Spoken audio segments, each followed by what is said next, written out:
नमस्कार, मैं सौरभ शुक्ला और आप देख रहे हैं न्यूज 18। अमेरिका और ईरान के बीच तनाव एक बार फिर खतरनाक मोड़ पर पहुंचता दिखाई दे रहा है। इस बार वजह बनी है एक ऐसी घोषणा जिसने पूरी दुनिया का ध्यान अपनी ओर खींच लिया है। ईरान समर्थित Iraqi militia group Islamic resistance in Iraq ने अमेरिका के राष्ट्रपति डोनाल्ड ट्रंप की हत्या करने वाले को $1 करोड़ यानी करीब 85 करोड़ रुपए का इनाम देने का बड़ा ऐलान किया है। लेकिन आखिर यह इनाम क्यों घोषित किया गया? इसका संबंध 2020 में हुए उस अमेरिकी ड्रोन हमले से कैसे है जिसमें ईरान के सबसे ताकतवर सैन्य कमांडर कासिम सुलेमानी मारे गए थे? और क्या इस ऐलान से अमेरिका ईरान के रिश्ते फिर एक बड़े टकराव की ओर बढ़ रहे हैं? आइए सबसे पहले समझते हैं कि मामला क्या है। इराक में सक्रिय और ईरान समर्थित एक मिलिशिया संगठन इस्लामिक रेजिस्टेंस इन इराक ने सार्वजनिक रूप से कहा है कि जो भी डोनाल्ड ट्रंप की हत्या करेगा उसे $10 मिलियन यानी भारतीय मुद्रा में लगभग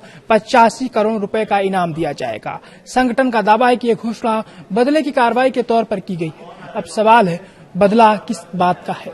इसके लिए हमें 3 जनवरी 2020 में जाना होगा। उस समय डोनाल्ड ट्रंप अमेरिका के राष्ट्रपति थे।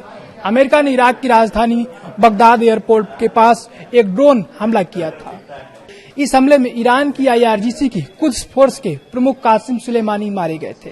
उनके साथ Iraqi militia commander Abu Mahdi al Muhandis की भी मौत हो गई थी। अमेरिका ने उस समय कहा था कि सुलेमानी अमेरिकी सैनिकों और हितों पर हमलों की योजना बना रहे थे, इसलिए ये कार्रवाई की गई। लेकिन ईरान ने इसे अपनी संप्रभुता और राष्ट्रीय सम्मान पर हमला बताया।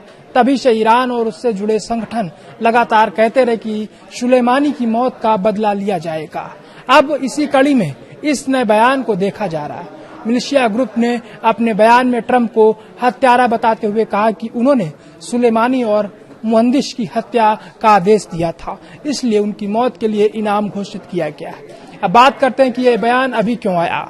हाल ही में व्हाइट हाउस में इराक के प्रधानमंत्री के साथ बैठक के दौरान डोनाल्ड ट्रंप ने 2020 के ड्रोन हमले का जिक्र किया। रिपोर्ट्स के मुताबिक ट्रंप ने कहा कि उन्होंने अपने पहले कार्यकाल में सुलेमानी को मारने का फैसला लिया था और अगर ऐसा नहीं किया होता तो आज हालात अलग हो सकते थे। उन्होंने यह भी कहा कि ईरान के नेता खुद सुलेमानी से डरते थे। यानी ट्रंप ने एक बार फिर उस ऑपरेशन का बचाव किया और उसके कुछ समय बाद ये इनामी घोषणा सामने आ गई। अब सवाल उठता है कि क्या ये सिर्फ एक बयान है या फिर इसे गंभीर खतरे के तौर पर देखा जा रहा है। दरअसल अमेरिकी सुरक्षा एजेंसियां पहले भी कह चुकी हैं कि ईरान समर्थित संगठन अमेरिकी ठिकानों और सैनिकों पर कई बार ड्रोन, रॉकेट और मिसाइल हमले कर चुके हैं। इतना ही नहीं, साल 2024 के अमेरिकी राष्ट्रपति चुनाव अभियान के दौरान भी ट्रंप की सुरक्षा को लेकर कई बार खतरे सामने आए। 13 जनवरी 2024 को पेंसिल्वेनिया के बटलर में चुनावी रैली के दौरान ट्रंप पर गोली चली थी। गोली उनके कान को छूते हुए निकल गई थी और वे बाल बाल बच गए थे। इसके कुछ समय बाद फ्लोरिडा में उनके गोल्फ कोर्स के पास भी एक संदिग्ध व्यक्ति को गिरफ्तार किया गया था। उस समय अमेरिकी अधिकारियों ने दावा किया था कि सुलेमानी की मौत का बदला लेने की साजिशों की जांच की जा रही है और ईरान से जुड़े तथ्यों पर भी नजर रखी जा रही है। हालांकि ईरान सरकार लगातार किसी भी आधिकारिक हत्या की साजिश में शामिल होने के आरोपों से इनकार करती रही है। अब इस पूरे घटनाक्रम का बड़ा असर क्या हो सकता है? विशेषज्ञों का मानना है कि ऐसे बयान अमेरिका और ईरान के बीच पहले से मौजूद अविश्वास को और बढ़ा सकता है। अगर किसी भी तरह की नई हिंसक घटना होती है तो इसका असर सिर्फ इन दोनों देशों तक सीमित नहीं रहेगा। इराक, सीरिया और पूरे पश्चिम एशिया में तनाव बढ़ सकता है। याद रखिए, फिलहाल ये इनामी घोषणा एक ईरान समर्थित इराकी मिलिशिया संगठन की ओर से आई है। इसे ईरान सरकार की आधिकारिक घोषणा नहीं माना गया है, लेकिन ऐसे संगठनों के बयान को सुरक्षा एजेंसियां गंभीरता से लेती हैं, क्योंकि अतीत में इन पर अमेरिकी ठिकानों पर हमलों के आरोप लगते रहे हैं।